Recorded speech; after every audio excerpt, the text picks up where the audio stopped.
Boa noite a todos.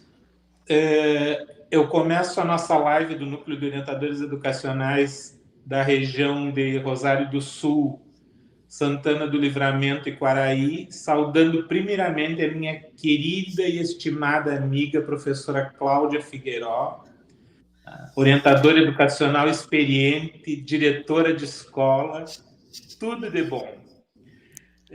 Quero saudar também, especialmente, a diretoria colegiada da UERGS, que sempre nos apoia nessas iniciativas. Nós temos feito várias lives. Quero saudar a diretoria do Núcleo de Orientadores Educacionais da região, tá? As minhas colegas que, como eu dizia para a professora Cláudia, agora me acompanham há muitos anos e que estamos, na verdade, com muita vontade de nos aposentarmos e deixarmos gente nova no lugar. Estamos preparando o núcleo para isso. Quero saudar também a minha estimada professora Vera Baldiceira Custódio, fundadora do Núcleo de Orientadores Educacionais aqui da região.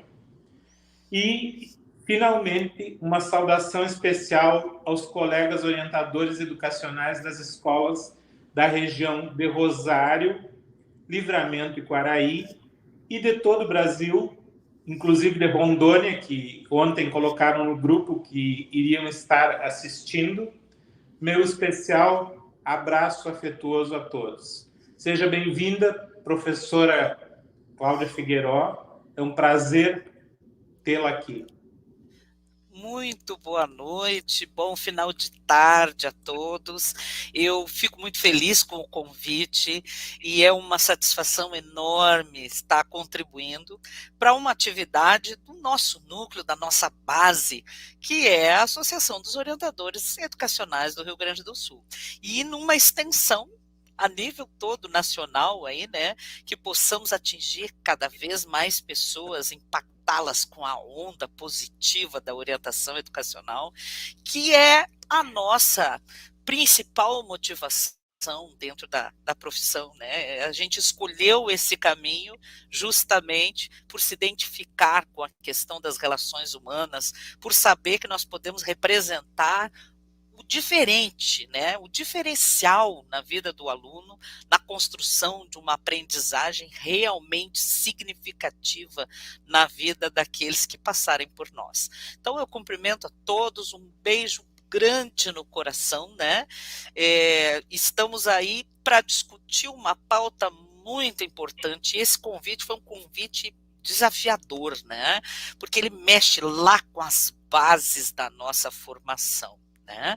Eu preparei um pequeno material para nortear aí a nossa discussão, mas gostaria de convidar a todos que estão aí online, participem pelo chat, deem as suas opiniões, né? Não sei, a gente está aí para responder, para interagir. Aqui não é nada engessado. Você sabe que trabalho de orientador é sempre uma coisa muito flexível, né? É algo que a gente pode aí juntos, né? Construir no decorrer da caminhada, né? A gente não traz um caminho feito, a gente vai traçando o caminho e mudando de acordo, né? Direcionando as nossas velas aí de acordo com o vento, né? E é por isso que a gente conta com a presença de vocês. Então a pergunta que me trouxe para esse debate hoje é: orientador educacional, quem é você? Vamos dar uma olhada nos slides? Tem algumas perguntinhas aí, algumas partes aí que a gente vai começar a debater, né, junto com vocês, interagindo junto com vocês. Quem é você? Eu já deixei especialmente ali a pessoa sem cabeça, né? Para que cada um possa se colocar diante, né, dessa figura e pensar nesse mundo pós-pandêmico, onde a gente passou aí por tantas redefinições, questionamentos.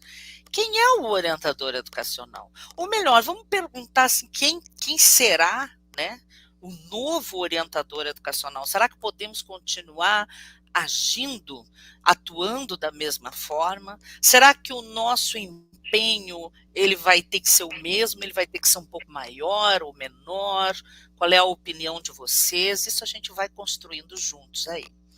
Na sequência, eu tenho ali uma definição de SOI que eu uso muito, né? Já faz mais ou menos uns 15 anos que eu sempre coloco na fundamentação dos meus planos de ação das escolas onde eu atuo, eu sempre coloco esse referencial, assim, essa definição, né? Serviço de orientação educacional, conhecimento, sensibilidade, dedicação e responsabilidade a serviço da educação.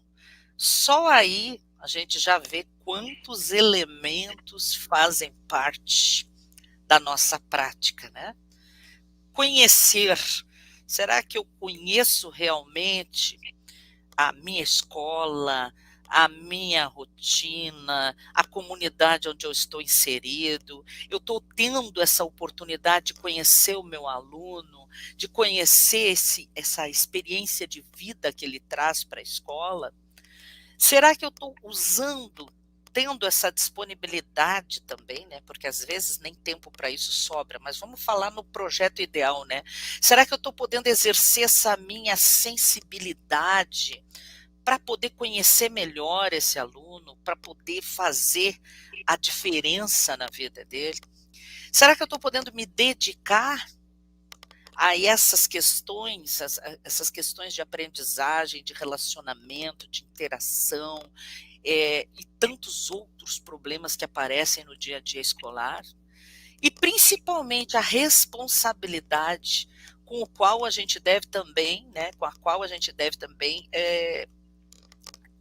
pautar, digamos assim, a nossa prática, porque as informações, os contatos que a gente faz, os pareceres, as entrevistas, os encaminhamentos, são ações de grande responsabilidade que podem tanto ajudar, quanto às vezes até, num efeito reverso, até prejudicar a vida estudantil daquela criança, daquele adolescente, né?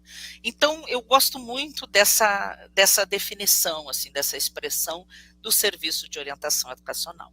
Hoje está chegando um nome estranho, né? Eu já vi algumas pessoas falarem em orientador escolar.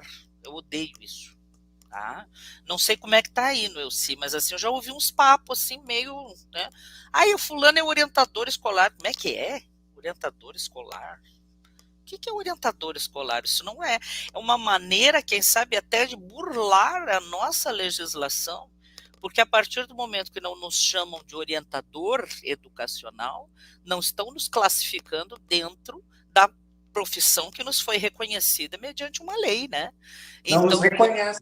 Exato. E isso aí influencia a carga horária, influencia funções, influencia toda a nossa prática, né? Então não vamos aceitar essa pecha de orientador escolar. Eu não sou orientador escolar. E se alguém me disser, eu não respondo. Tu é orientador escolar? Não, não sou. Cláudia, e dá margem para colocar a comadre no setor. Exatamente. Porque aí é orientador escolar. Ele não orientador escolar não precisa ter habilitação, não precisa ter formação, qualificação, né? Aí entra nessa nossa definição, não precisa ter conhecimento, né? Não precisa, ele está ali para orientar, tipo assim, olha, a sala da direção fica ali, a sala de aula fica lá, né? Ali é para deixar a mochila, não sei, eu imagino que um orientador escolar faça isso, né? Porque o orientador educacional tem outra função, né? Mas vamos adiante, né? Vamos dar mais um gás aqui, né? Então, o que seria o SOI? Sabe que a gente passa, eu tenho quase 30 anos de rede pública estadual e agora sou brotinho na rede municipal aqui da minha cidade, né, de Guaíba. E uma das coisas assim que às vezes as pessoas confundem, né, e eu passei por isso durante o exercício aí da orientação educacional, é confundir a nossa sala da orientação, com a sala para tomar chá, né, Ai, tá nervoso? Vai lá na orientação tomar um chazinho, né? Ou então a sala da ata, né? Tá incomodando muito, eu vou te mandar pro SOI, vai assinar uma ata, né? A sala do livro preto, que eles chamavam, né? Ou a sala da repreensão, né? Ah, foi pro SOI, pá, vem, vão mandar chamar teu pai, vão fazer isso, vão fazer aquilo, né? E além disso, né, nós também recebemos durante muito tempo, e isso é uma experiência meio traumática que eu tenho. Uma vez eu cheguei na minha escola, não na escola que eu estou hoje, mas numa escola onde eu trabalhei, né? Cheguei primeiro dia de trabalho e cheguei em plena reunião de apresentação, né, de equipe. E aí nós estávamos reunidos e a diretora me apresentou, né, disse assim, esta aqui é a professora Cláudia, que é orientadora educacional, vai assumir a orientação educacional aqui da escola. E não tinha o setor, né, nessa escola ainda, eu fui a primeira orientadora, né, não tinha, para começar, não tinha nem sala, né, nós fomos construindo depois. Aí eu cheguei, eu vi que as pessoas meio que se olharam assim, umas para as outras, os professores, né, tipo, orientador educacional, o que que é isso, né? Aí um colega levantou a mão e disse assim, é aquela pessoa que entrega uma mensagem no início das reuniões. E eu disse, gente, por favor, só um pouquinho, eu digo, aí eu tive que fazer uma interrupção, eu digo, desculpa, só um minutinho, eu vou ter que explicar para vocês o que é, né, o meu trabalho. Eu não estudei para ficar elaborando mensagem para apresentar em reunião, né? Por favor, isso aí, a pessoa vai ali na internet, pesquisa e pega uma mensagem, não precisa de um orientador para fazer mensagem, né? Então a gente não passa o tempo inteiro ali, claro, podemos contribuir com mensagens, podemos contribuir com dinâmicas, né? Mas o nosso trabalho é muito maior do que ficar o dia inteiro escrevendo mensagem e cartãozinho dentro da nossa sala, né? Então a gente precisa também salientar o que a gente faz, né? Comenta aí, Neuci. Uma colega aqui, Merielle Zan, colocou uma pergunta. E orientador pedagógico? Certamente ela deve ter essa deve ter ouvido isso também. Deve ter ouvido isso aí também.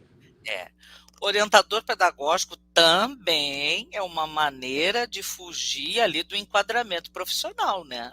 Porque orientador pedagógico pode ser um professor, pode ser inclusive o próprio supervisor escolar, porque vai dar uma orientação para o trabalho pedagógico da escola, né, para o andamento das atividades. Pode ser o coordenador pedagógico, que durante muito tempo foi utilizado também para meio que driblar a questão da supervisão escolar, porque eu também sou supervisora, né, também já atuei, né, atualmente não, mas já atuei na supervisão escolar, e a gente sabe que muitas vezes se criaram, né, essas funções, né, justamente para não precisar regulamentar a profissão de supervisor. Então, aí passou a ser o coordenador pedagógico, né? E agora vemos essa nomenclatura também aí do orientador pedagógico, né? Obrigada pela contribuição aí da colega.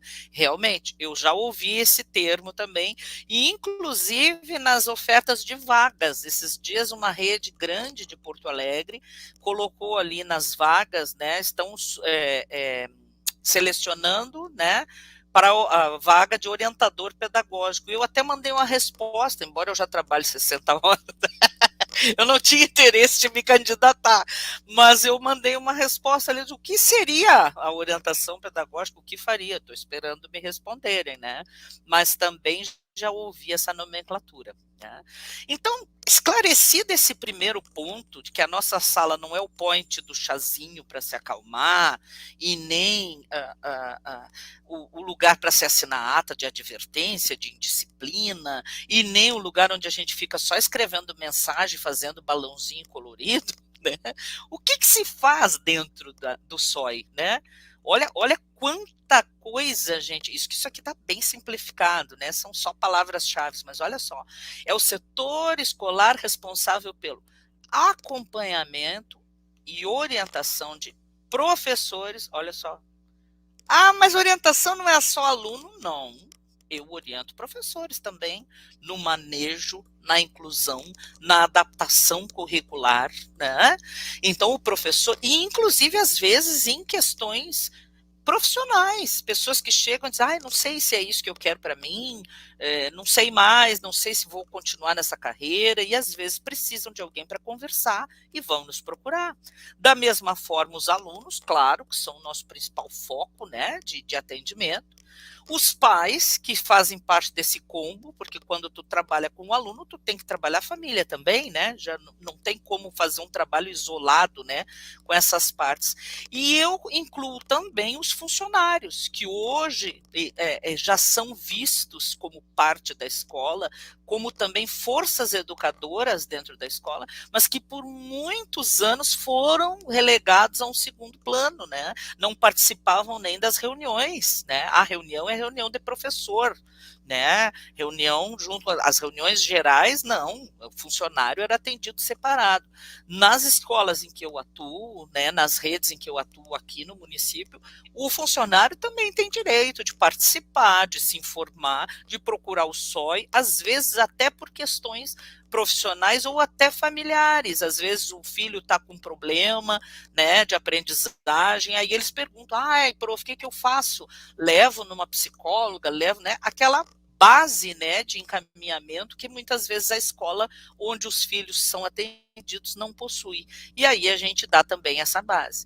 Agora, olha só, além disso, né, processo dos relacionamentos interpessoais, e aí depois nós vamos abordar isso mais profundamente, problemas psicoafetivos que possam interferir no desempenho do educando e ou da comunidade. Então, olha como a gente faz coisa, pessoal. Então, não é só a sala do chazinho, né? Não é o lugar de assinar ata. Fala, Luci. Uma outra colega aqui, Nancy dos Santos, diz o seguinte: muitas vezes querem nos colocar para substituir professores. Nós vamos chegar lá. Sendo a mesma coisa. Nós vamos chegar lá. Vamos chegar lá. Bom, entendido que é o SOI e uma parte, uma pequena parcela das nossas atribuições, vamos adiante. Passa aí, Elis. Aê! O que é orientar? Eu já escolhi o sol. Primeiro porque eu sou leonina, eu adoro o sol, né? Eu amo luz, né? Eu acho que nós estamos nesse mundo para ser luz. E orientação educacional é isso, né? Então, quando a gente pensa em orientar, a gente pensa em quê? Guiar, dirigir, encaminhar, aconselhar, né? Conduzir, nossa, tantas coisas mais que nós podemos dizer. E eu escolhi o Sol já como uma provocação para vocês, né? Porque ele foi, além de ser o astro-rei, ele foi o primeiro instrumento, né, de orientação usado aí desde os primórdios aí para orientar a humanidade. Então nós temos que ser luz, nós temos que ser sol, nós temos que ser vida. Vocês sabem que abrindo um parêntese, né, o sol é tão importante, a gente só dá importância para ele quando os problemas acontecem, né? E infelizmente com a orientação é assim também. Quem é que já não viu aí algum caso, eu que trabalho também com educação infantil, algumas crianças que ficaram com a saúde fragilizada agora no pós-pandemia, muitos surtos e viroses, etc. E os pediatras, nós tivemos uma formação com a responsável técnica, né, da saúde das escolas infantis, e ela nos disse que o banhinho de sol, né, aquele no inicinho da manhã, né, depois das 4 da tarde, para os bebês, para as crianças, é fundamental para a imunidade, né, gente? Então, o que é a orientação? Aí eu faço essa associação aí com vocês, né? O que é orientar? Né? Nós precisamos, a falta da orientação causa também uma queda na nossa imunidade, né? Mas aí a imunidade intelectual, é a imunidade da aprendizagem, é a imunidade das relações no âmbito escolar, né? Então aí começam a surgir os pequenos probleminhas, o fulano que me olhou atravessado, o outro que passou por mim e não me cumprimentou, a professora que entrou na aula muito brava, aí os alunos já começam de implicância, e aí aquilo ali de uma coisa vira um negócio desse tamanho. Por quê? falta esse profissional, né? Falta essa orientação. Vamos avançar mais um bocadinho aí para chegar num ponto. Olha só, quem orienta precisa do quê? Em primeiro lugar, saber onde está, né? Conhecimento de si mesmo. Em que etapa eu estou, em que estágio eu estou, né? Como é a minha comunidade, como é a minha escola. Precisa ter também claro o rumo que pretende seguir, né? Com aquela criança, com aquele aluno, com aquele adolescente, né? Então, na realidade, o autoconhecimento, o conhecimento da situação, é o saber onde está. O ter claro o rumo ao seguir seria no sentido de ter um objetivo, construir um objetivo, uma meta para aquele aluno especificamente, né? Aceitar. Como assim aceitar? Quem orienta tem que aceitar o outro, acolhê-lo com as suas especificidades, com as suas limitações. Eu não posso querer passar um prumo e nivelar todo mundo, não. Cada um tem o seu ritmo, cada um tem o seu tempo, cada um tem as suas características positivas e negativas, né? E para orientar eu preciso, em primeiro lugar, aceitá-las. Acreditar, o que seria o acreditar aqui? Fé no potencial daquele aluno. Eu tive uma vez uma formação com uma professora foi numa pós-graduação que eu participei, uma professora que foi muito relevante para mim, e a professora Maria Eva, e ela disse o seguinte, né, que ela dava a disciplina de educação inclusiva, e aí falava de todas as questões, né, do aluno de inclusão, aquela coisa toda. E ela disse que a principal coisa que a gente deveria, como psicopedagogos, né, na área, era acreditar no potencial do aluno. Porque se a gente não acreditasse que ele tinha alguma coisa a desenvolver, a evoluir, a avançar, o nosso atendimento não significaria nada para ele, né? Então, esse acreditar seria acreditar no potencial do aluno, acreditar que o seu trabalho vai fazer a diferença também, né? Respeitar o quê? O tempo da criança, né? O ritmo, a história de vida que ela tem, a cultura local, né? A cultura da família, né? Às vezes eles vêm de uma realidade bem diferente daquela que é nossa, e a gente precisa ter esse reconhecimento, esse respeito também, né, pela trajetória, pela bagagem que o aluno traz, e brilhar. E aí agora chegou a parte fundamental. O que é brilhar? Quer dizer que para ser orientador eu tenho que brilhar? Tem. Acenda a sua luz, meu amigo orientador, meu colega orientador. Quem não gosta de brilhar não serve para ser orientador. Mas eu não gosto de falar, eu não gosto de atuar ali no âmbito, no grande grupo, eu não gosto de dar aula, eu fiz orientação porque eu queria ficar lá sentado numa mesinha bem quietinho. Eu vou dizer, então, você não vai ser um bom orientador educacional. Porque o orientador educacional, ele precisa brilhar para criar o vínculo, para conquistar, para cativar o aluno, para que o aluno possa olhar para você, se identificar e ver assim, nossa, puxa, essa pessoa fala na minha língua, essa pessoa me entende, essa pessoa tem uma luz própria. Vocês vão dizer, Cláudia, nunca passou por momentos de dificuldade? Eu vou dizer para vocês, já, muitos. Agora, hoje, por exemplo, só para dar outro parênteses, eu hoje protocolei uma licença, né? Estou me afastando por 2 semanas, porque o meu pai vai fazer uma cirurgia muito delicada agora, né? Um procedimento, vai passar por um procedimento cirúrgico e vai precisar do meu acompanhamento, porque eu sou a filha mais nova e quem está mais próximo dos dois, né? Dele e da minha mãe. E eu digo para vocês, não são momentos fáceis, mas eu não posso deixar a peteca cair. Eu tenho que ser luz, eu tenho que brilhar, eu tenho que chegar e encantar o meu aluno, eu tenho que ensinar para ele que do limão ele pode fazer uma limonada. Eu tenho que dizer para ele, filho, tu tá nessa dificuldade, mas nós vamos correr atrás, vamos lá, bora, né? Vamos vencer. Prof, mas eu reprovei aqui em 4, 5 disciplinas. Não, mas dá tempo, vamos lá, vamos se puxar agora no período do recesso. Vou te passar aqui, ó, umas sugestões aqui de atividades para te fazer. A gente precisa desse vínculo forte com o aluno, porque é a partir daí que essa luz acende nele também, né?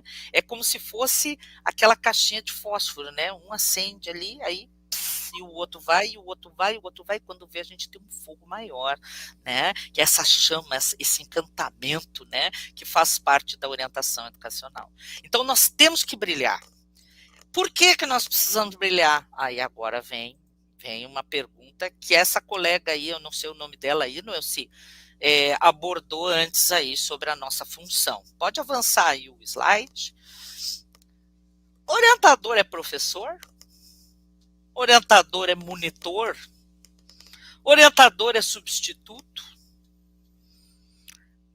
Aí eu lanço essa pergunta para você. Teve alguém aí que perguntou aí, né, no chat, né? E eu vou dizer... Outra pergunta. Orientador é cargo de confiança? Deus que me perdoe. Cargo de confiança qualquer um é. A confiança se conquista lá de quem está no poder, digamos assim. Mas e a capacidade? E as competências e as habilidades que nós ajudamos a construir nos nossos alunos? Nós não precisamos ter também? Mas, como é que eu vou classificar como cargo de confiança? A ótica do cargo de confiança significa o seguinte: significa eu poder mover com ele como eu bem entender e trazer outro, trazer o amiguinho, ou enfim, tu sabe como é, né? E isso nós não podemos aceitar. E eu vou dizer para vocês por quê. Vou dar, antes da gente responder essas 3 perguntas aí, se o orientador é professor, é monitor, é professor substituto, é controlador de corredor, é monitor de recreio, né? Ixi, tantas coisas mais, é auxiliar de almoxarifado para entregar material, é secretário do audiovisual, que fica anotando quem vai usar o áudio no dia tal, né? Eu vou fazer uma pergunta para vocês, né? Vamos pensar juntos sobre qualificação. E aí é impossível eu não lembrar dos primeiros contratos. Vocês vão dizer agora, nossa, como essa tia é velha, né? Mas eu tenho que falar um pouco da minha história, né? Mas vamos pensar lá nos primeiros contratos que surgiram na área educacional, logo que começou a faltar professor, acho que foi em 93, 94, por aí, 95. Não, acho que foi até 96, 95 para 96, uma coisa assim. E começaram realmente assim a se ampliar o número de contratos emergenciais. E veja bem, eu não estou aqui defendendo bandeira de contra contratos, não é isso. Eu quero apenas que vocês pensem. Lá no início, o que nós tínhamos nos contratos? Eu trabalhei com alguns desses casos que eu vou citar aqui. E vocês devem conhecer, devem lembrar, os mais velhos aí devem lembrar de alguns.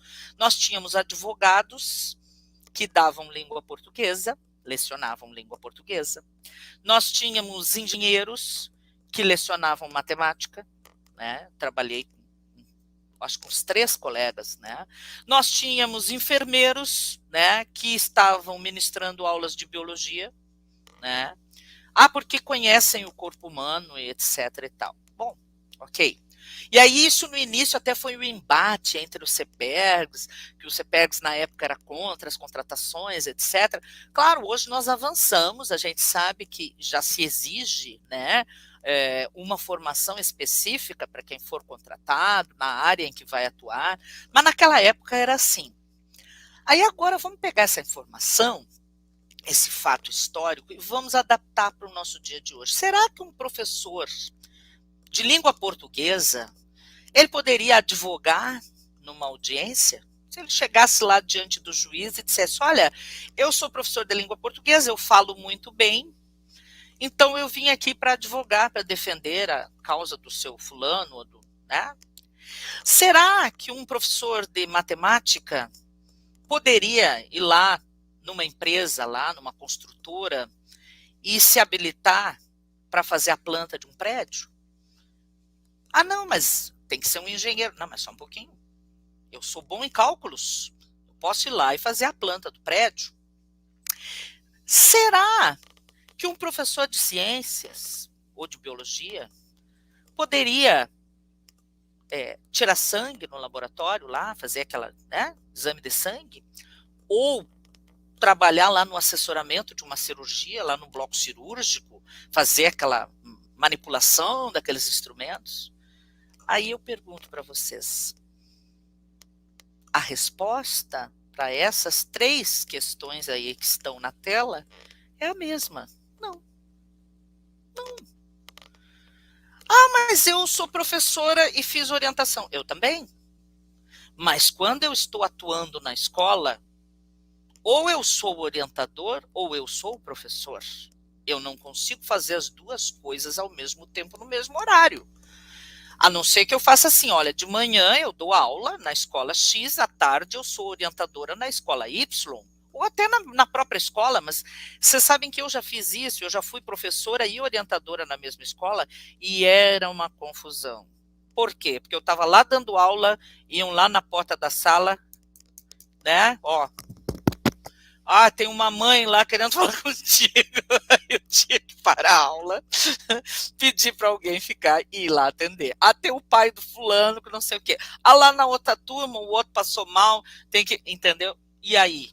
Aí os alunos ficavam sem atendimento e eu ia retomar o meu trabalho como orientadora. Então eu digo para vocês, o orientador, ele não pode ser professor assim, ao mesmo tempo. Pode ser um professor que faça orientação e atue como orientação, vocês estão entendendo. Eu, como orientadora, posso dar aula, inclusive de orientação, numa universidade, numa outra escola, numa formação de magistério, mas eu não posso exercer as mesmas funções ao mesmo tempo. E da mesma forma, o monitor, da mesma forma, o professor substituto. Cada um no seu quadrado, né? Fala aí, Neuza. Aquela professora sobre a qual eu te falei, que é minha amiga Maria Cristina Rodrigues, colocou 2 posicionamentos aqui. Ela diz: penso que os gestores das escolas, ao assumirem seu mandato de 3 anos, deveriam ser muito bem informados sobre as funções do supervisor escolar e do orientador educacional. Exatamente. Brilhante colocação. Ela diz outra coisa: há escolas em que o orientador educacional é confundido com fiscal de disciplina. Pelo amor de Deus. Exato. Que horror. Acontece, e muito. Acontece. Mas nós temos que batalhar para isso não acontecer. E eu acho, digo para essa colega e para todos que estão nos ouvindo aí, né, nos assistindo, que justamente o caminho é esse debate. É nós lançarmos esse tema, a gente debater e a gente começar a divulgar essas informações. Fincar pé, gente. Garantir, recuperar, conquistar o nosso espaço. Nós não podemos ficar calados e deixar que outras pessoas vão assumindo a posição que nós, com tanto suor, aí, sangue, suor e lágrimas, conquistamos, né? Vamos avançar esse slide, que tem ali a resposta daí compilada, ó. Não. Então, ele, o orientador, exerce uma função insubstituível e essencial na escola. E eu vou mostrar para vocês uma parte dessa função. Pode avançar aí. Alguma parte que a gente faz, olha só o que que função nós exercemos. A gente estuda e conhece o desenvolvimento psicoemocional do aluno, né? Isso a nível acadêmico, né? A gente tem disciplinas que falam justamente sobre isso, estudamos essa parte, as etapas, né? Nós aprendemos a utilizar diferentes estratégias de manejo para as dificuldades de aprendizagem. Nós promovemos uma aproximação entre a família e a escola, e isso entre outras enormes funções aí, muitas outras funções.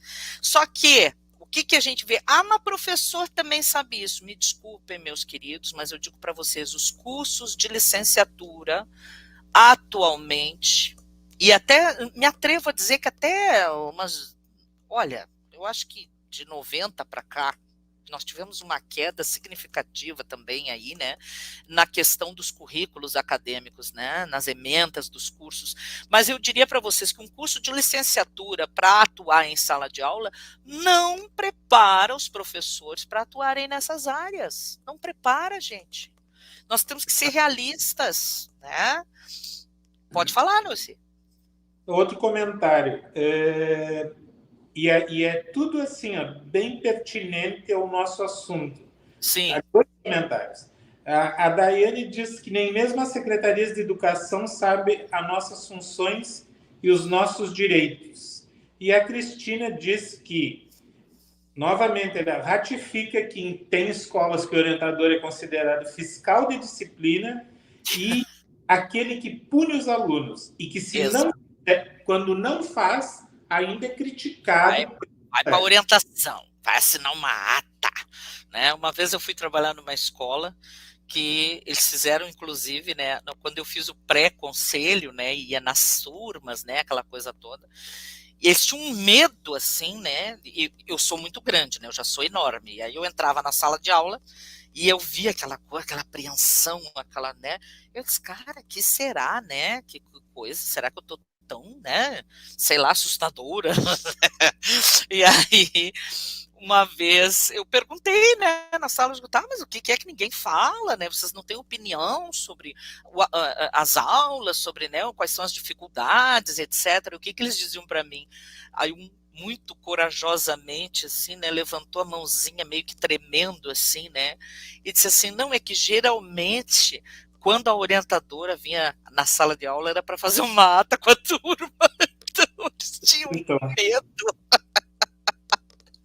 E nós tivemos que desconstruir esta imagem do rigor, do castigo, né? Da ata, do livro preto, né? Para construir a parceria com o aluno, né? E esse vínculo, como eu disse, daí a importância que eu atribuo ao brilho, né? O brilho que vem do afeto que a gente tem pela profissão, né? Pode continuar. Ainda tem pessoas que acreditam naquela história de tu faz 3 atas e expulsa. E agora... Nossa, que coisa séria. A professora Lorena Harden, que por acaso hoje eu descobri que é orientadora educacional e já intimei ela a se filiar na educação, né? E vir para o núcleo, né? Ela pergunta, e eu peço que no final tu dê uma ênfase especial nisso. Ela diz assim, um assunto que nós já tocamos: orientadores e supervisores são cargos de confiança da direção? Depois no final nós vamos dar uma explanação maior sobre esse assunto, tá? Aguenta a ponta aí, Lorena, que nós já vamos abordar. Avança aí o slide, Elis. Aí. Olha só o que o Francis Bacon dizia, né? Filósofo empírico aí, né? Ele dizia o quê? Que o conhecimento é poder. Então, quem tem o conhecimento tem o poder. E aí vira aquela queda de braço, quem sabe mais ou menos, né? Pode avançar. Agora, hoje, tá? Hoje, o que a gente tem? Né? Um momento de descrédito, né, da escola, do magistério, né, eu não sei como está na região de vocês que nos acompanham aí pelo chat, mas nós estamos com um grande número, assim, de evasão, né, no ensino médio, né, alunos evadidos, pessoas que a gente faz a busca ativa, vai atrás e aí conversa, e eles dizem, não, eu não tenho interesse em voltar para a escola, eu não sumi, eu simplesmente não quero mais ir. Né? E aí a gente tenta conversar com os pais, e os próprios pais não veem mais sentido nos filhos frequentarem a escola. Né? E a questão do descrédito da carreira do magistério, né, em si, a gente vê aí pela falta impressionante de professores que nós estamos enfrentando, gente. É uma coisa de louco. Eu vou dizer para vocês que eu passei agora, eu acho que uns quase 6 meses à procura de uma vice-diretora para a escola em que eu trabalho. Por quê? porque não existe professor nomeado, entendeu, que pudesse assumir a vice-direção.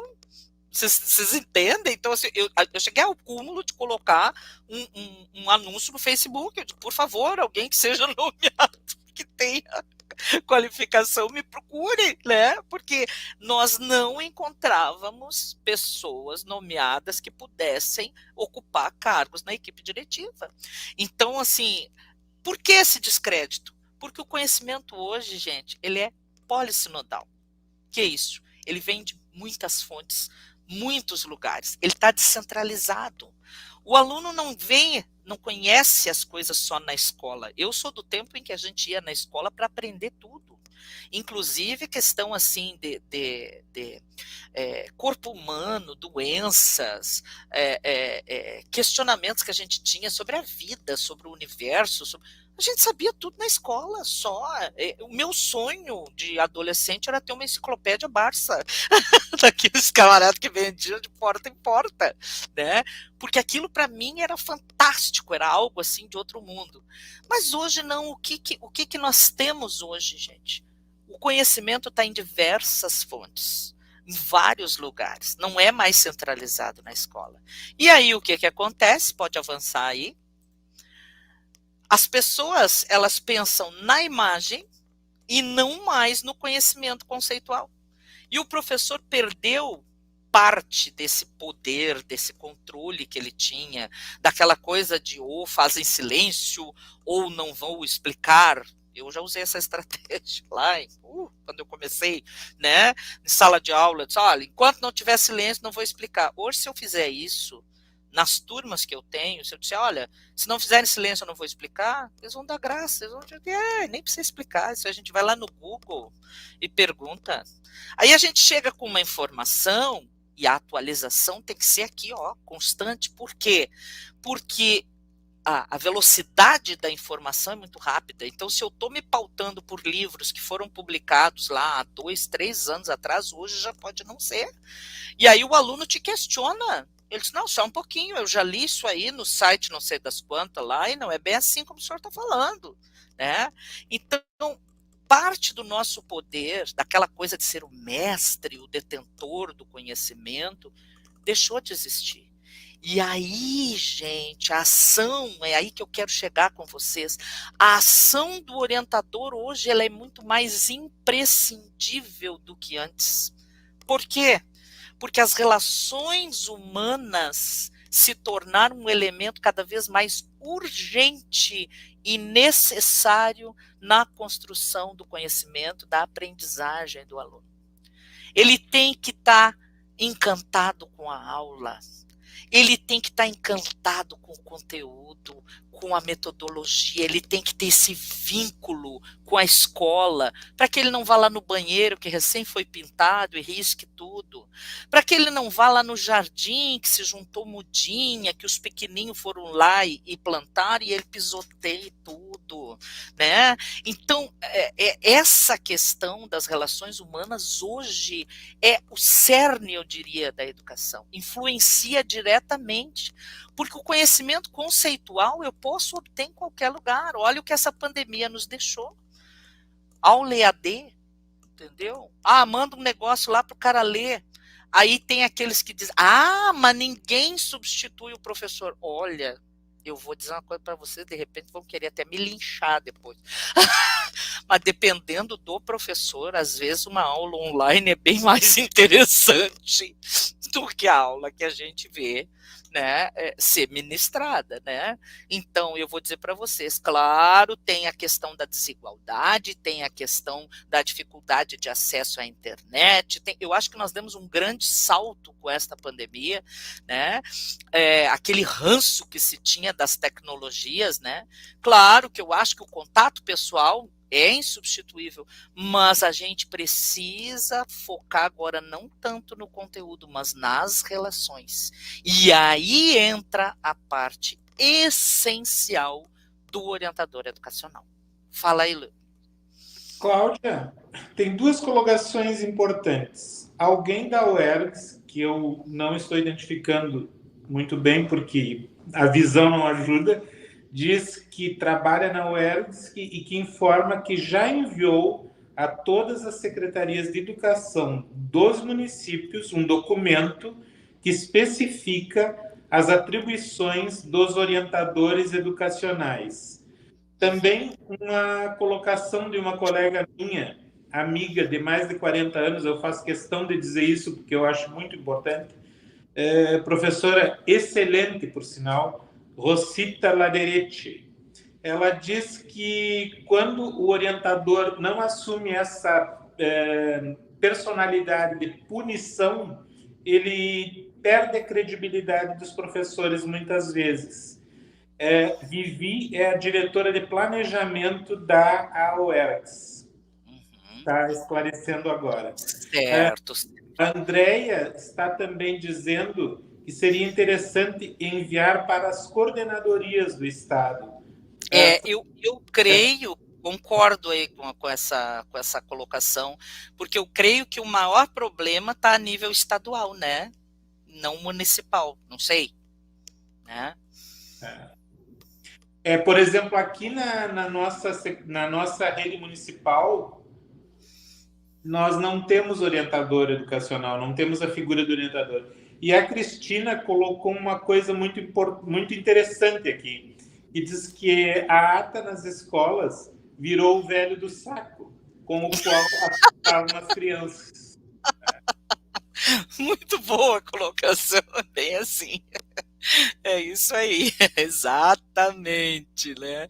Então, eu acho assim que esse empenho, e depois nós vamos chegar lá, né, agora em seguida, da UERGS, eu acho, gente, que é fundamental. Assim, ó, primeiro, essa questão da divulgação dos papéis, e aí eu vou ampliar, eu vou incluir a ACERS também, porque eu também sou, assim como o Noelci também, né, somos membros também da ACERS, que é a Associação dos Supervisores. Eu digo para vocês, nós precisamos sim que sejam enviados anualmente. Eu sei que é um trabalho, vocês vão dizer, nossa, mas isso a gente envia todo ano, mas tem que água mole em pedra dura, tanto bate até que fura, né? Já dizia o velho ditado, o provérbio, né? Então, nós temos que batalhar, com certeza, entendeu? Por esse esclarecimento, por essa informação. Porque os municípios menores, eu vejo que tem um olhar um pouco mais cativante, eu diria assim, em relação ao setor pedagógico, né? E temos os municípios que podem ser considerados modelo aí, né? Graças a Deus, eu digo para vocês que aqui em Guaíba, eu hoje digo para vocês que tenho orgulho de fazer parte de uma rede de orientadores educacionais concursados como orientadores, como profissionais, como membros de uma equipe diretiva, mas também como educadores. Então, nós temos todo um plano de atuação, né, que valoriza a nossa profissão, que valoriza a nossa prática, né, e que, infelizmente, a gente não percebe já dentro da rede estadual, porque agora nós até estávamos conversando um pouco antes da live, né, Noelci, e o concurso público do Estado não vai oferecer novamente, né, vagas para orientador educacional, né? Então, vão fazer concurso para professor, né? Então, claro, todo concurso é muito bem-vindo, mas acho que já estava na hora de nós termos um concurso para especialistas, porque a nossa geração está indo, né, pessoal? Nós estamos, nós já estamos na capa da gaita, como se diz, né? Então a gente precisa de gente nova, sangue novo, né? Para poder atuar. Agora, aqui em Guaíba teremos concurso e teremos vaga para orientação educacional. O concurso está previsto para acontecer ainda neste ano. Então, depois a gente pode divulgar via UERGS, pelos núcleos aí, né? Porque realmente, assim, é algo do qual eu me orgulho hoje, né, de fazer parte desta rede, uma rede de profissionais realmente muito qualificados e diferenciados, né? Mas aí, voltando aqui para a nossa pauta, pode avançar aí, né? Falando em relações humanas, aí a gente chega naquela pergunta, pode então um professor substituir um orientador? Bom, aí é aquilo que eu digo. Querem que a gente substitua os professores, nós já chegamos à conclusão que isso é impossível, né? Porque se a gente estiver na sala de aula, se a gente estiver cuidando do corredor, se a gente estiver atuando como um registrador de atas, como um coordenador de disciplina, como um professor substituto, como um monitor de recreio, nós não vamos estar fazendo o nosso trabalho, desempenhando a nossa função, que como nós abordamos lá no início, eu e o Noelci, é indispensável. Gente, relações humanas hoje são essenciais para a escola, essenciais. A aprendizagem se faz através das relações humanas. Então, ela se dá de uma forma natural através das relações humanas. Então, eu respondo para vocês: um professor pode substituir um orientador? Não. Por quê? Porque ele teria que relegar a sua atividade docente para um segundo plano. Ah, mas eu converso com meus alunos lá na sala de aula sobre disciplina, sobre gravidez na adolescência, sobre drogadição, ok. Mas vocês conseguem atender um por um? Vocês conseguem ver as especificidades de cada um? Vocês conseguem receber e atender a família de cada um? Ah, não, mas aí passa do meu período, aí eu tenho que ir para outra escola, e nós sabemos que, infelizmente, a nossa jornada é essa. Como educadores, como professores, nós estamos aí pipocando, às vezes, entre 2, 3 escolas, né? Às vezes até mais. Eu tenho uma colega que trabalha comigo, que trabalha em 4 escolas diferentes, pessoal, para poder fechar as 40 horas, né? Então, é claro que um professor pode até tentar. Ah, minha escola não tem orientador, eu vou tentar fazer aqui um pré-conselho, uma coisa. Mas aí a atividade docente vai ficar relegada a um segundo plano. E mesmo assim, mesmo que o professor tentasse, vão lhe faltar as ferramentas necessárias para um correto manejo. Vão lhe faltar. Porque ele não teve essa formação, né? Ele não foi capacitado para isso através da sua graduação. E aí, quem é que vai ministrar o conteúdo? E aí, e quando ele não cumprir lá com as competências lá e as habilidades previstas lá na BNCC, o que vai acontecer? Aí o supervisor vai chamar a orelha, lá vai dar um puxão de orelha, aí os pais vão dizer, ah, mas a turma do professor X avançou, a do professor Y está atrás, né? Então, como é que nós vamos conseguir uma equidade aí nesse processo se nós ficarmos invadindo o espaço um do outro, né? Então, avançando aí, qual é o caminho? Ah, meus amores, eu gostaria de dizer para vocês que o nosso caminho é como o primeiro, ali, bonito, florido, colorido, ou como o segundo, plano, facilitado, bem sinalizado. Mas, infelizmente, nosso caminho está mais parecido com o terceiro. Ele é íngreme, ele é cheio de obstáculos, ele tem altos e baixos, momentos em que a gente, às vezes, diz, cara, para que lado eu vou correr? Porque, assim, é muito problema para resolver. Lidar com o ser humano é algo muito difícil e exige muito de nós, né? E fazer essa articulação, como naquela figura lá do slide bem anterior, lá das pecinhas, né? Nós somos ali aquele eixo que faz as pecinhas, né, todas girarem, né? Nós damos a manutenção preventiva, né? Como num equipamento, né? Que precisa daquele cuidado, daquela lubrificação, né? Para poder seguir no eixo, né? Para não pifar, para não dar problema. Mas tem momentos, com certeza, que nós vamos ficar realmente assim perdidos, vamos ter que abrir um atalho, vamos ter que sair, ou como diz o meu sogro, que gosta, né, de falar nessa parte do gauchês, eles vão ter que abrir uma trilha de facão, né? Porque a estrada muitas vezes não dá para a gente acessar. Fala aí, Luci. A professora Maria Borges colocou uma coisa muito interessante aqui. Ela disse o seguinte, ela trabalha em uma escola com 800 alunos, do primeiro ao 9º ano. E ela diz o seguinte, tento dar o meu máximo todos os dias, com todos, servidores, colaboradores, alunos, famílias, etc. E aí colocou em caixa alta, mas nunca é suficiente. E eu te confesso que muitos dias eu me sinto assim, também. Exatamente. Às vezes, é como eu te disse, temos que pegar e abrir um atalho de facão, porque é complicado. Hoje, eu diria que mais do que em anos atrás, né, parece que os problemas se multiplicam, né? E daí eu digo que hoje eu considero que a nossa prática, a nossa presença numa escola, ela é imprescindível, gente. Vocês não têm noção da falta que eu estou sentindo de uma orientadora, de um orientador na escola em que eu trabalho, na rede estadual.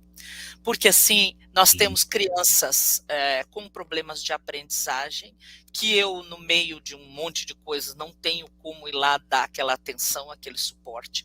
Nós temos muitos adolescentes com crises de ansiedade, que chegam assim parece que ligam um botão e começam a ficar assim angustiados e a chorar na sala. A gente tem que ligar para as famílias para virem buscar.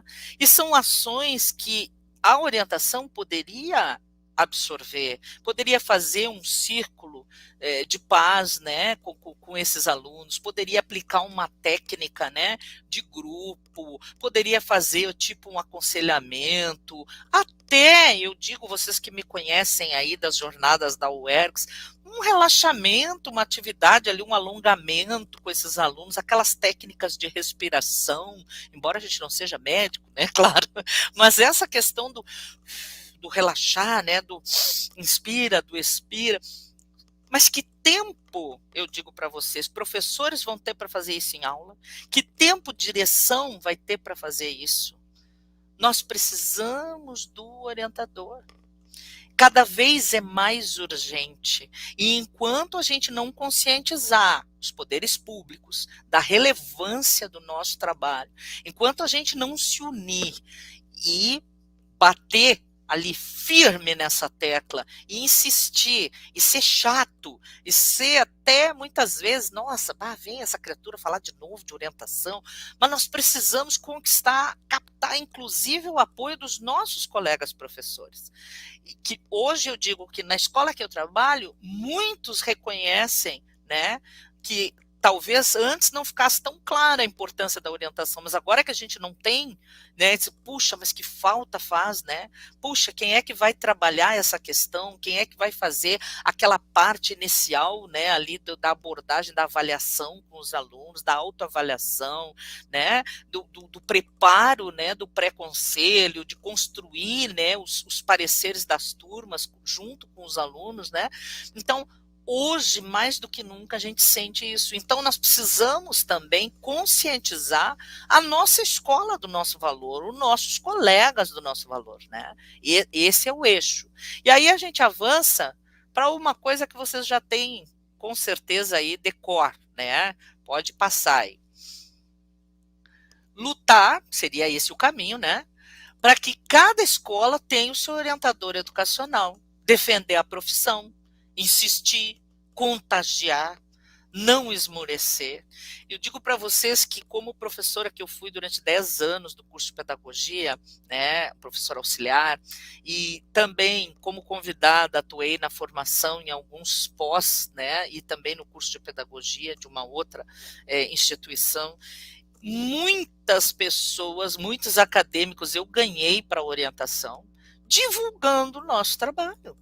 Porque nós passamos, eu não sei se vocês têm essa impressão, mas depois que eu me formei, e depois da mudança da lei, que tornou o curso de pedagogia, como é que a gente diz, generalista, não sei agora não me recordo mais da nomenclatura, mas que tirou a especificidade, a especialização do nosso curso de pedagogia, porque nós fazíamos, né, um determinado número de semestres, e ali se fazia a decisão se a gente ia para administração escolar, se a gente ia para orientação, se a gente ia para supervisão, se a gente ia para educação inclusiva, né? Era a partir dali, né?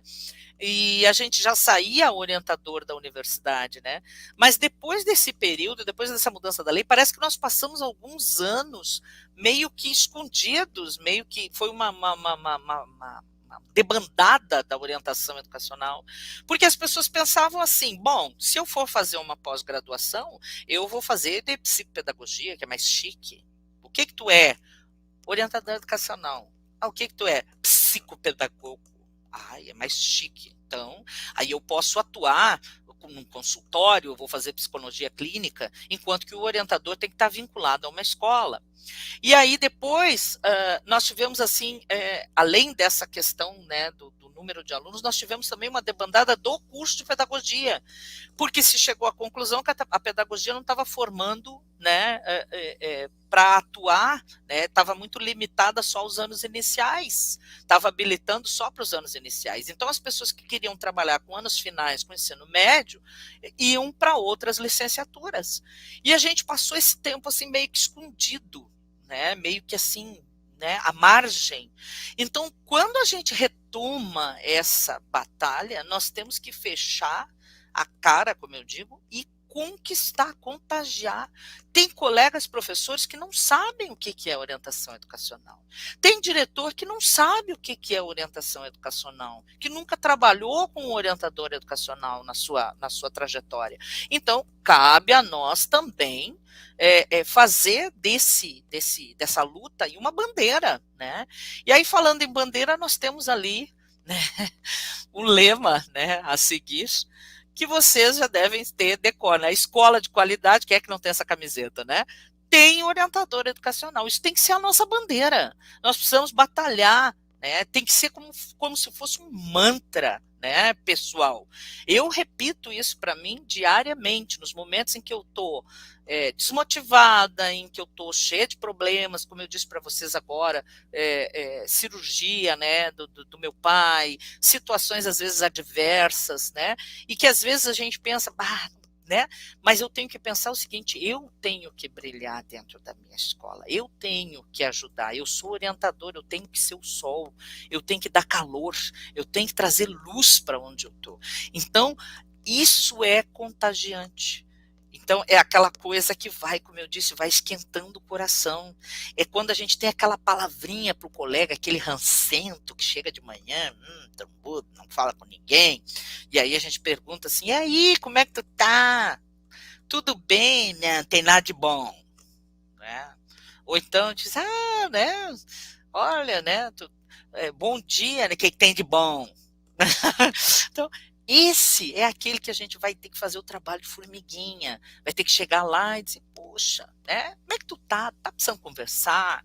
Né? Olha, estou à tua disposição. Deixar um bilhetinho, deixar uma mensagenzinha, mostrar nas reuniões, procurar participar das reuniões pedagógicas da escola. Eu já trabalhei numa escola, por exemplo, que o orientador não falava, só podia dar uma mensagem, né? E aí um dia eu disse, cara, eu vou ter que driblar isso. Aí eu disse, eu não vou fazer mensagem nenhuma. Daí, quando me chamarem, eu vou falar da orientação. E foi o que eu fiz. A diretora não gostou muito, ela ficou meio assim, né? Tipo, ela esperava uma mensagenzinha de coraçãozinho. Eu disse, olha, pessoal, eu acho que de mensagem vocês já estão cheios. Então agora eu quero falar um pouco do que eu faço, para vocês saberem o que se faz naquela sala lá. Que não é para mandar o Joãozinho para lá, porque ele estava tirando uma bolotinha de papel. Né? Não é isso, não é essa a minha função, entendeu? Eu quero saber por que o Joãozinho não estava prestando atenção na aula. Eu não quero saber se ele estava jogando a bolinha de papel, né? Pode falar. Perfeito, perfeito, perfeito. Então, assim, ó, abrir mão dessa coisa da gente ficar muito engessado, porque tem algumas instituições e alguns sistemas que nos deixam assim, a tua parte é essa, tu tem 10 minutos. Aí tu faz uma dinâmica. Não vou fazer dinâmica. Minha dinâmica hoje vai ser o dar-se a conhecer. Eu vou falar um pouco do SOI para vocês, eu vou mostrar um pouco dos formulários que eu uso. Vocês sabem que às vezes eles não têm nem noção que a gente preenche aquele monte de ficha. Então vamos colocar lá, bota lá no projetor, olha só, isso aqui a gente faz com os pais, isso aqui a gente faz com os alunos, né? Olha, a gente faz um tipo de avaliação assim, assado, né? A gente, analisa pelo rendimento, faz essa curva de rendimento do aluno, a questão das faltas, as fichas de frequência, e aí a gente começa a abrir brechas na reunião e conquistar o respaldo do grupo. Porque aí o que vai acontecer? Aí o grupo vai começar a cobrar a nossa presença. O grupo vai começar, por que a Cláudia não está aqui nessa reunião também? Nós vamos falar sobre o projeto sei lá, meu Deus, vamos pensar em alguma coisa aí, do dia do trabalho? Tá, e por que a Cláudia não está nessa reunião? eles vão nos pedir. Ah, mas vai lá, chama ela. E aí nós vamos começando a ultrapassar os obstáculos e conquistar esse respaldo, né? Porque você sabe que o professor tem muito poder na escola. Onde o grupo de professor começar a pedir pela orientação, nós vamos começar a ter mais bala na agulha, vamos dizer assim, para argumentar. Pode falar. Eu concordo plenamente contigo e eu quero te dizer o seguinte. Eu comecei na escola que eu estou agora, tá, em março, tá, é fevereiro, né, que nós começamos, e me apresentei em janeiro para a diretora com o meu plano de trabalho, tá, encadernado. Sim. E com tudo que eu costumo fazer como orientadora. E na primeira reunião geral, tá, a diretora me deu espaço e eu apresentei aos professores, a todos os professores, era uma reunião geral, eu apresentei como eu trabalhava. Olha Que isso. eu usava, que instrumentos eu usava, né, para que eles tivessem conhecimento. Mas Excelente. isto não evita uma coisa que tu falou agora e que eu achei assim, ó, cirúrgica. Tá?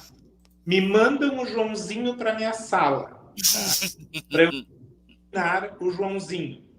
Mas eu ouço, né, que o Joãozinho estava, digamos, derrubando as cadeiras na aula. Aí, mas e nessa aula não tinha professor? Nessa aula Exatamente. não estava sendo ministrada uma aula? Eu fico Exatamente.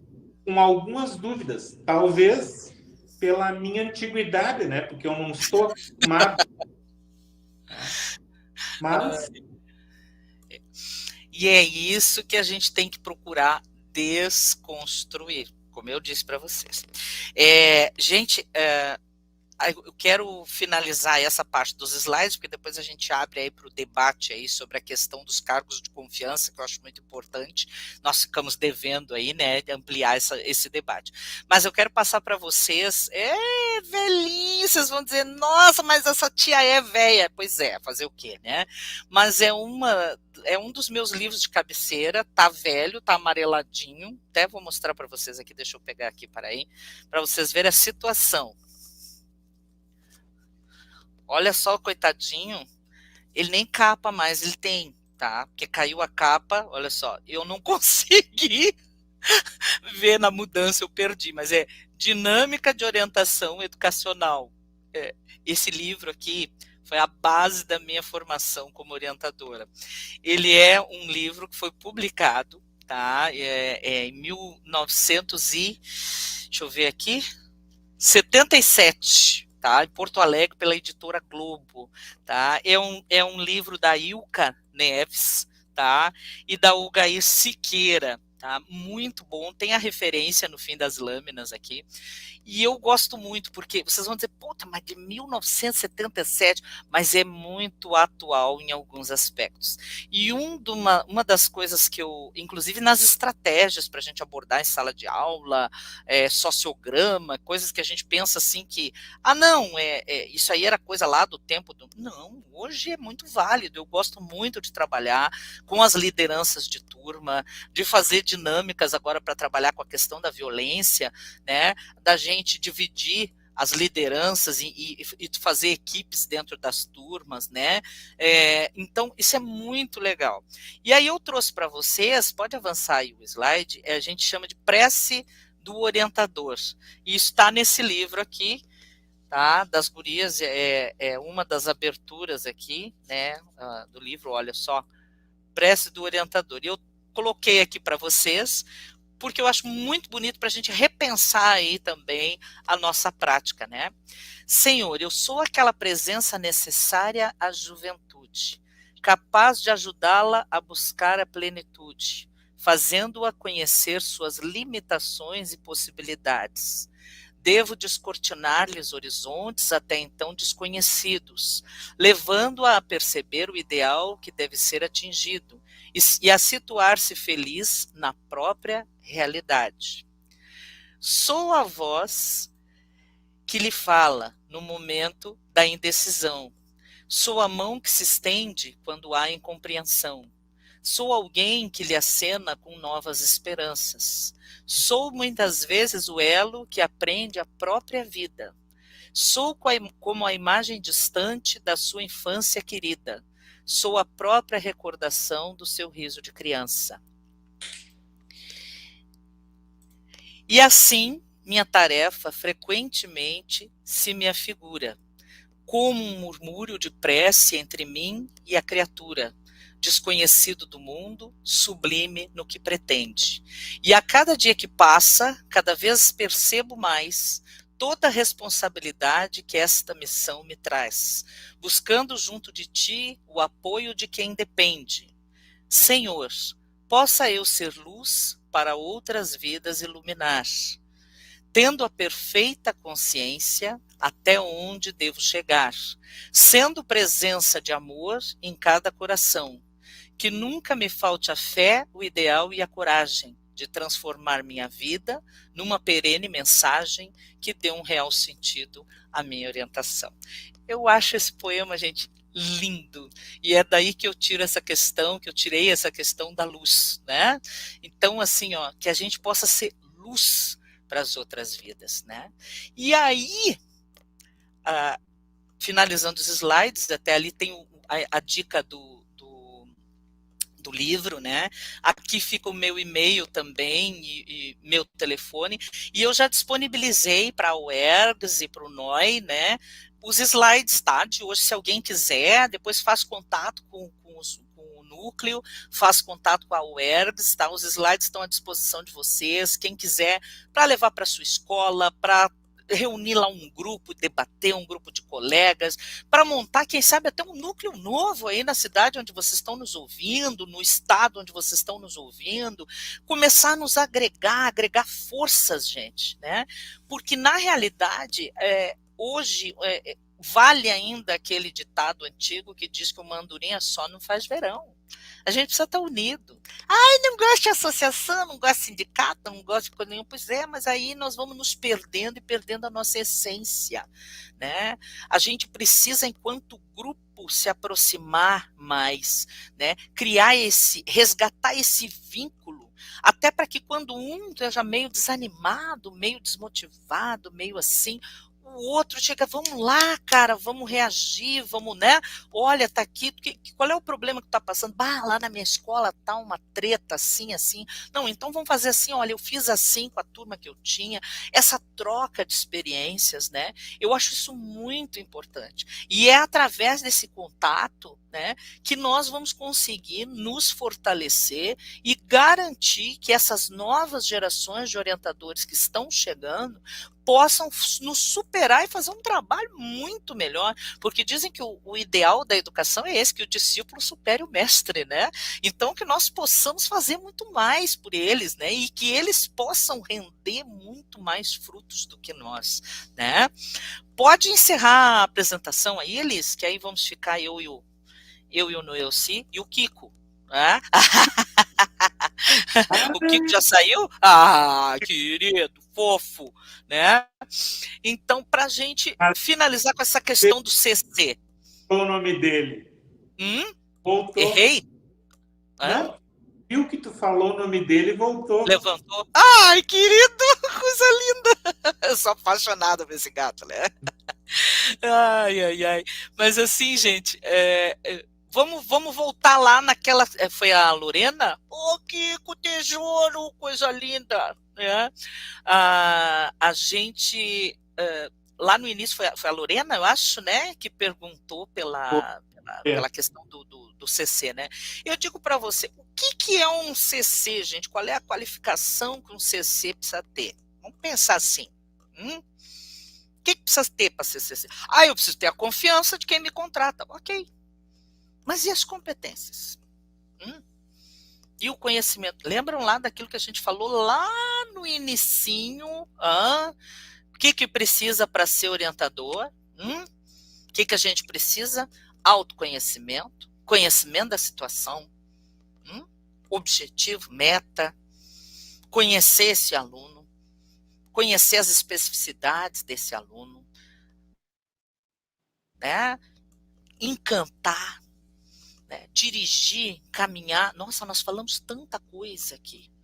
Será que um CC, eu não sou contra CC, cada um, né, trabalhe naquilo que na oportunidade, conquiste a oportunidade, aproveite a oportunidade que lhe aparece. Eu acho isso muito válido e acho que no mundo de crise como nós temos hoje, nós vamos ser hipócritas e dizer, não, se me oferecerem um CC, eu não vou querer, eu vou ficar aqui ganhando, meus caraminguás aqui, né? Não, eu acho que, entendeu? A pessoa tem que aproveitar as oportunidades, mas eu penso principalmente que eu não posso considerar que uma pessoa, um especialista como é o orientador, que ele possa ser meramente reduzido a um cargo de confiança. Eu não consigo crer nisso. Porque faltarão ferramentas para que essa pessoa possa desenvolver o seu trabalho. E outra, como é que eu vou... Aí também tem uma outra questão, vendo eu se tu concorda comigo. Se eu sou um cargo de confiança, tá? E aí eu tô lá no grupo, lá junto com o diretor, junto com o supervisor, e eu tô vendo assim que, vamos pegar um exemplo bem comum, uma questão de inclusão, de adaptação curricular, tá? Aí tem um aluno lá, hoje está muito, como é que se diz, comum, né? Os autistas, vamos pegar um caso assim de um autista, tá? Um autista de nível leve, tá? Leve, ele consegue ficar na sala, ele, né, não tem nenhuma outra comorbidade, ele não tem um problema cognitivo, ele tem condições de aprender, ok, beleza. E aí a gente precisa fazer adaptação curricular. Aí o que acontece? Eu pego lá na reunião, estou lá na reunião com as minhas contribuições, porque eu conversei com o aluno, eu conversei com a família, eu fiz as minhas observações, eu pontuei, eu conversei com os profissionais que o atendem, né, fora da escola, o neuropediatra ou o neurologista, com o psicopedagogo, com o TO. Bom, eu tenho lá o meu... E aí eu chego na reunião, e se decide pegar lá, não vamos fazer adaptação curricular, porque assim eu já tenho a Mariazinha, que também é autista, e ela está lá no 7º ano, a gente só faz entendeu? A mesma linha, segue a mesma linha de adaptação curricular para esse outro aluno. E eu vou dizer para vocês, isso está errado. Um curso de autismo, eu vi uma fala de uma professora muito legal, que ela disse assim, quem conheceu um autista, conheceu um autista. Nenhum é igual. Então, se eu vou pegar o plano de adaptação da Mariazinha do 7º ano para aplicar no Joãozinho do 7º ano, não está certo. Os graus de autismo são diferentes, as habilidades são diferentes, o tempo de cada um é diferente. E aí o que vai acontecer? Eu digo para vocês, está errado. Mas a minha colega lá disse que sim, o outro também disse que sim, o outro também... Se eu sou CC, como é que eu vou dizer que está errado? Será que eu não vou estar colocando o meu cargo à disposição? Em risco? Será que eu vou ter como chegar e argumentar e dizer, não, só um pouquinho, gente, isso aqui não pode ser assim, tem que ser revisto, nós estamos seguindo uma linha errada, não é assim? Pode falar. Eu percebi assim, o mesmo uso do orientador pedagógico. Eu digo que o orientador educacional é CC para que o diretor faça com ele o que bem entender. Exato. No momento em que ele já não me serve mais, ele já não apoia, ele já não faz coisas que eu estou fazendo. Ele Exatamente. Já coisas que ele vê errada. Aí eu tiro ele. Eu tiro ele. Por quê? Porque ele não tem garantia nenhuma. Qual é a garantia que ele tem? A minha confiança. Quando ele deixa de ter a minha confiança, ele vai embora. E o pior que eu vejo nisso é a chancela da mantenedora. Isto, para mim, é o fim do mundo. Porque eu, assim como tu, tá? Hoje conversávamos antes da live, eu, assim como tu, fiz concurso para orientador educacional. Tá? Fiz concurso, eu não sou CC. E também, como te disse agora, antes da live, eu não sou equipe diretiva. Equipe diretiva é quem é votado. Tá? Eu não participo de decisões da escola. O meu setor é outro, a minha atribuição é outra. Tá? Então, são coisas que eu estou recusando. Tá? Agora, o dia que me chamarem, né, para que eu tome decisões, para que eu opine em que vai ser gasta determinada verba, se derruba a parede, se levanta a parede ou coisa parecida, aí eu vou poder me sentir equipe diretiva. Mas se não é assim, eu não sou. Quer dizer, eu sou para uma coisa e não sou para outra. Exato. Isso é Jogo uma de... forma, exatamente, é uma forma de jogar, né? Inclusive com a própria proposta, né? Porque aí é aquela coisa, tu é a equipe diretiva enquanto tu trabalha, né? Para trabalhar, mas ao mesmo tempo tu não é a equipe diretiva quando é para decidir. Então, aí, mas que tipo de profissionalismo é esse que nós estamos desempenhando, né? Então, essa é uma das questões que nós vamos precisar ser muito insistentes, gente. E, assim, eu acho que cabe a cada um. É trabalho de formiguinha mesmo, é a gente ficar aqui, ó, pressionando, é a gente não esmorecer. Olha o que aconteceu a nível de plano de carreira do magistério, o que se perdeu, gente, porque falta de mobilização. A gente não se une em torno, né, de uma questão, e eu acho que isso é fundamental, né? Cláudia, como eu conversava contigo, eu digo assim, se os orientadores aceitarem essa questão de serem cargos de confiança, de serem nominados como cargo de confiança, amanhã o professor de sala de aula também vai ser de confiança do diretor. Tá? Se não seguir aqui nas linhas definidas previamente, está fora também. Né? Exatamente. E, inclusive, a professora Maria Cristina agora colocou uma coisa muito interessante, que hoje nós recebemos uma correspondência dizendo que nós não temos direito a recesso, então nós seremos plantonistas. Né? Durante... Cada coisa que a gente tem que rir para não chorar, né? Olha, mas que bárbaro, mas a que ponto chegamos, gente? Mas o que isso? Olha, não tem explicação uma situação dessa. Não consigo imaginar assim onde é que nós vamos parar se a gente continuar aceitando isso, né? Então, tá na hora, vamos lá, gente, vamos nos mexer, vamos botar quente, como se diz, vamos retomar um lugar que nos é de direito, né? Nós precisamos, né, contar com o esforço e o empenho de cada um. Quando alguém nos disser, não, mas Ronald, né, vamos, a gente vai, não gosto disso, ou não gosto daquilo, ou não quero me reunir. Poxa, mas hoje nós temos aí a questão até da própria internet. Olha quantas pessoas de quantos lugares diferentes estão conectadas nesse momento conosco. E eu acredito que os problemas são semelhantes. Então nós precisamos sim valorizar o nosso trabalho. Chega daquela história de que o orientador educacional é um psicólogo frustrado. Uma vez eu ouvi isso de uma colega, sabe, uma professora que não gostava muito de fazer dinâmica, e eu sempre fiz muitas coisas assim, meio piradas, assim, né, nas reuniões pedagógicas, eu gosto, assim, de desacomodar. Então, aquele que está sempre sentadinho na mesma mesinha, com seu estojinho, anotando, aquele é o que eu gosto de mexer na dinâmica, né, eu sou chata. E aí a gente faz aquelas coisas meio pinel, tipo, levanta, troca de lugar, ou não sei o quê, e ela não gostava, né. Aí um dia ela disse assim, problema dos orientadores é que assim, vocês são uns psicólogos frustrados. Eu digo, como é que é? Aí ela disse, não tinha dinheiro para fazer faculdade de psicologia, e aí fez orientação educacional. Eu digo, olha, desculpe, perdão, eu disse para ela, eu respeito a tua opinião, mas talvez tu tenhas convivido com orientadores educacionais diferentes de mim, certamente.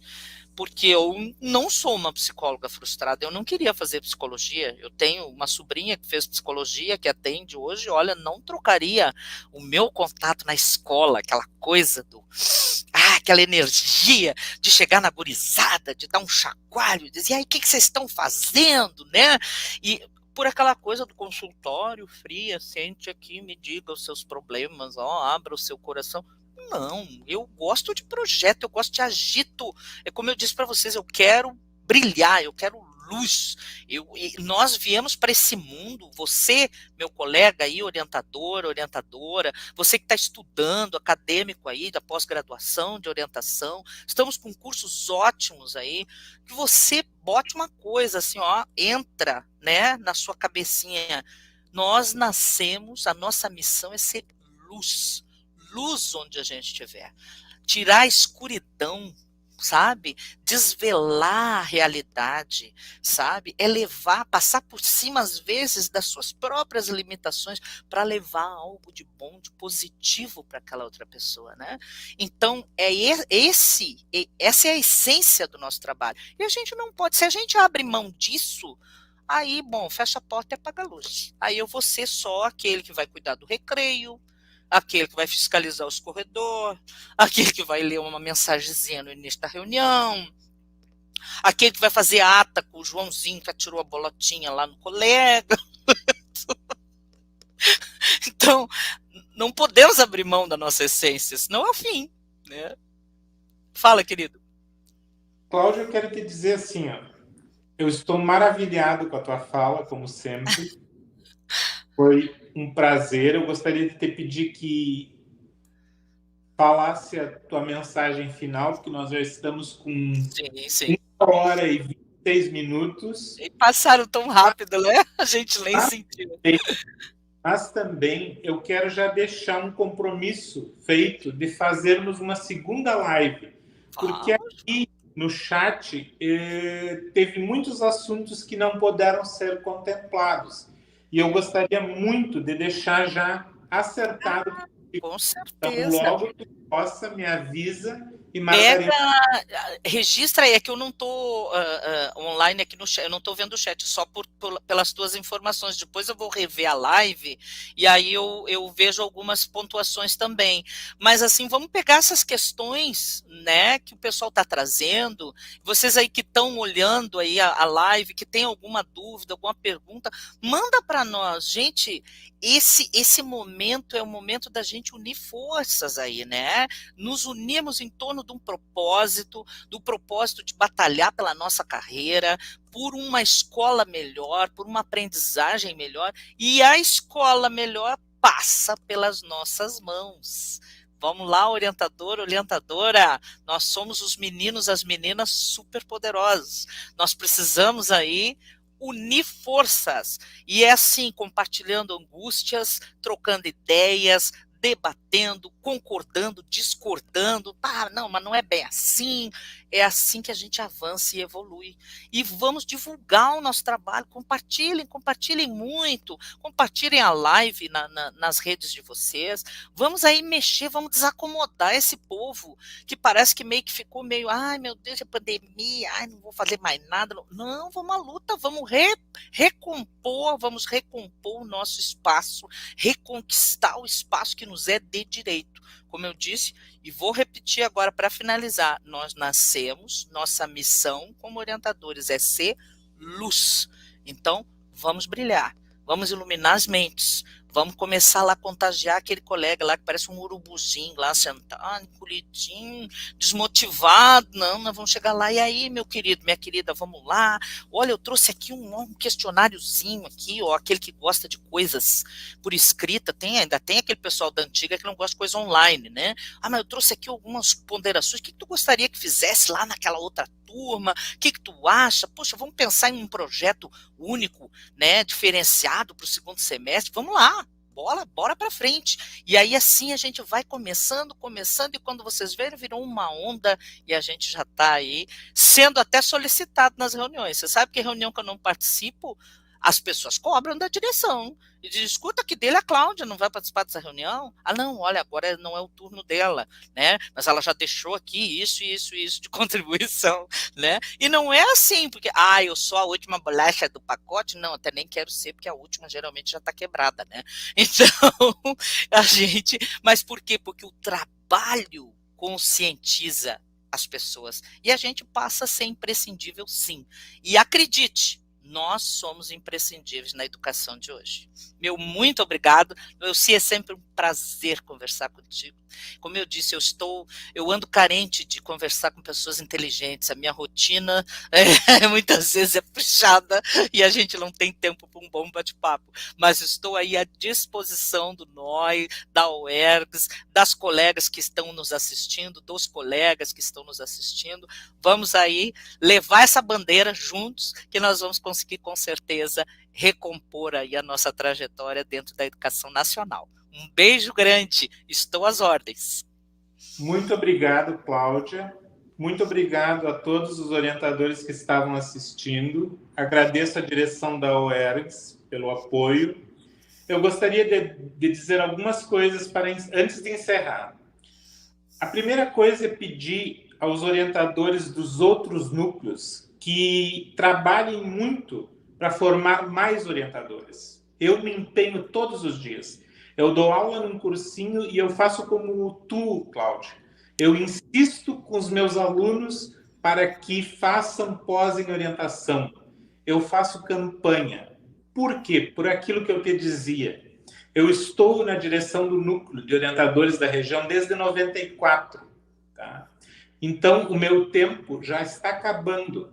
Tá? Eu quero que os jovens venham e tomem o meu lugar.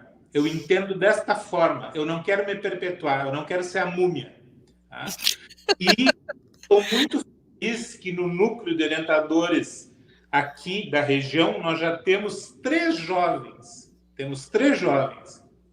Temos a Lauren, temos o Davi e temos a professora Lúcia Dreckner. Todos jovens e que serão as pessoas que vão coordenar o núcleo daqui uns anos mais, quando eu sair, tá? Que eu pretendo sair agora, talvez na próxima gestão eu já não esteja mais, porque já terei o número suficiente de jovens orientadores com ideias novas, com ideias atuais. Não que eu não as tenha, porque eu sou um professor que me atualizo todo dia. Eu vivo o meu tempo, eu não vivo o passado. Tá? Gostaria também de aproveitar o momento para parabenizar a escola que eu trabalho, que amanhã completa 28 anos, é o Instituto de Educação Dr. Carlos Vidal de Oliveira. Quero parabenizar a direção e os bravos professores que trabalham e lutam todo dia, que a gente sabe como é a luta e sabe quais as suas dificuldades. E muitas vezes releva algumas coisas porque tem o entendimento do que provoca, do porquê daquelas coisas.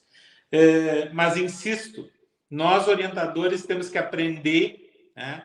Assim como os professores, porque não podemos, eu não gosto de professor que se aposenta e volta a trabalhar. Tá? Não me agrada essa ideia. Tá? Te aposenta e vai para casa descansar. Geralmente a pessoa fica um tanto quanto complicada dentro da escola. Então, passem o bastão, é a minha opinião e meu conselho. Tá? Quero dizer que escola de qualidade tem orientador educacional e quero agradecer, maravilhado, encantado, a ti, Cláudia, pela excelente fala, como sempre, pela disponibilidade, tá? E quero repetir. Muito obrigado e muito obrigado a todos. Uma boa noite. Boa noite, pessoal.